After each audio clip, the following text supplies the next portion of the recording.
आज गीता के सार में हम बात करेंगे कि भगवान किस प्रकार समझाते हैं कि परेशानी से होने वाले दर्द को कैसे कम किया जा सकता है, इसकी पीड़ा कैसी होती है, इसका अनुभव कैसा होता है। दर्द जीवन का एक स्वाभाविक हिस्सा है। जन्म स्वयं दर्द के साथ आता है और मृत्यु भी दर्द के साथ आती है। जीवन उतार चढ़ाव सुख दुख की यात्रा है। इस भौतिकवादी समाज में संतुलित जीवन जीने की चुनौतियाँ और प्रयास भी एक प्रकार का दर्द ही हैं। इससे बच नहीं सकते। दुख जीवन का एक अपरिहार्य हिस्सा है और हमें इससे निपटना चाहिए, लेकिन इससे निपटने से पहले दर्द की प्रकृति को समझना होगा। जीवन में कई तरह से दर्द का अनुभव किया जा सकता है, इसलिए बुद्धिमानी से इसका सामना करने के लिए पहले उस दर्द की पहचान करनी चाहिए जो आप अनुभव कर रहे हैं। सबसे पहली पीड़ा इंसान को होती है अधिभौतिक पीड़ा। यह वह पीड़ा होती है जो संसार के अन्य प्राणी हम पर थोपते हैं। सच्चा दोस्त धोखा दे रहा है या परिवार का सदस्य जब भी उसकी सबसे ज़्यादा ज़रूरत है आपके पास नहीं है। यहाँ तक कि बीमारी या जानवरों या कीटों द्वारा लाए गए रोग भी परेशान कर सकते हैं। ये सब अधिभौतिक का हिस्सा है। इसके बाद दूसरी पीड़ा जो मनुष्य को अधिक परेशान करती है वो है अधिदैविक पीड़ा। अधिदैविक पीड़ा हमारे नियंत्रण से बाहर है। यह ऐसी पीड़ा है जिसके पीछे छिपी वजह को पहचानना समझ से परे हो जाता है।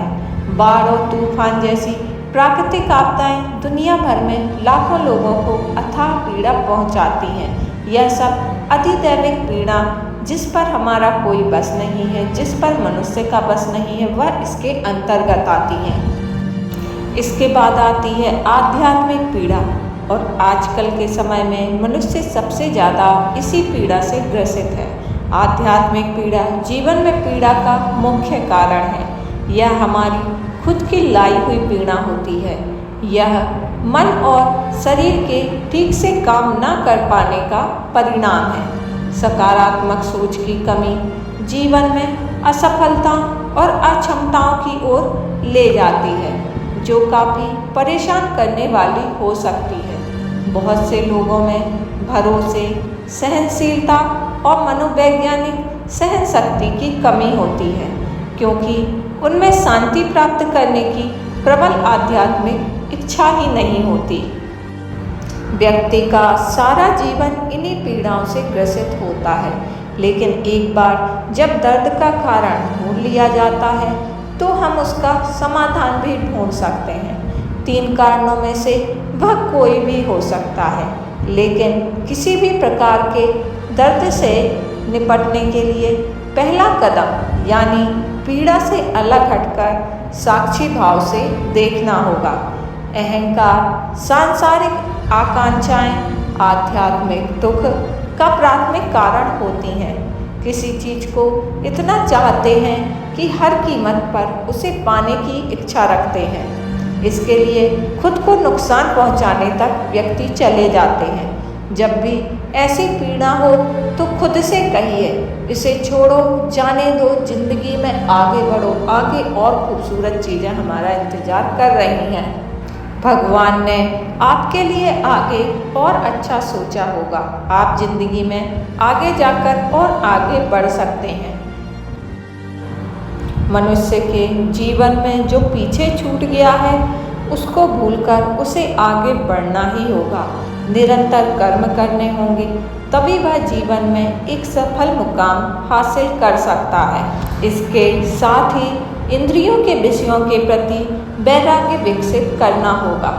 हर स्थिति में खुद को भावात्मक रूप से शामिल ना होने दें। काम करें और जिम्मेदारियों का भी ध्यान रखें, लेकिन परिणामों के बारे में सोचकर भावात्मक रूप से अटैचमेंट ना रखें। किसी भी स्थिति या व्यक्ति के बारे में ज़्यादा ना सोचें जिसके कारण आपको परेशानी हुई, उससे दूर हो जाएं। और जो व्यक्ति आपकी ज़िंदगी में आपकी परेशानी का कारण बन रहे हैं उनसे दूर होने की कोशिश करें। इस संसार में जितनी भी चीज़ें सांसारिक सुख की श्रेणी में आती हैं उनकी एक शुरुआत और अंत जरूर होता है। इन सांसारिक सुखों का अंत दुख, कष्ट और दुर्गति के रूप में होता है। इच्छाओं का अंत नहीं होता, एक पूरी होती है तो दूसरी नई इच्छा आ जाती है। हर इच्छा से प्रेरित होकर कर्म करना गलत है, क्योंकि ऐसे तो अनुचित कार्य भी आपसे हो सकते हैं। इच्छाओं से विचलित ना हो, उन्हें एक विरक्त दर्शन बनकर देखें और वो आपकी जिंदगी से दूर हो जाएगी। संसार में केवल परमपिता ही एकमात्र हमारे आधार हैं और अपने हैं। इस संसार में कोई भी अकेला नहीं है। ईश्वर में विश्वास रखते हुए जो मनुष्य कर्म पथ पर बढ़ता जाता है वो सदा शांति, सुख और मुक्ति पाता है। भूत और भविष्य की चिंता करना व्यर्थ है। वर्तमान ही सत्य है और यह एक भविष्य का कारण भी है। जो भी पूर्ण समर्पण से ईश्वर की शरण में जाता है, परमात्मा हमेशा उसका कल्याण अवश्य करते हैं और उसके सारे दुखों का अंत होता है।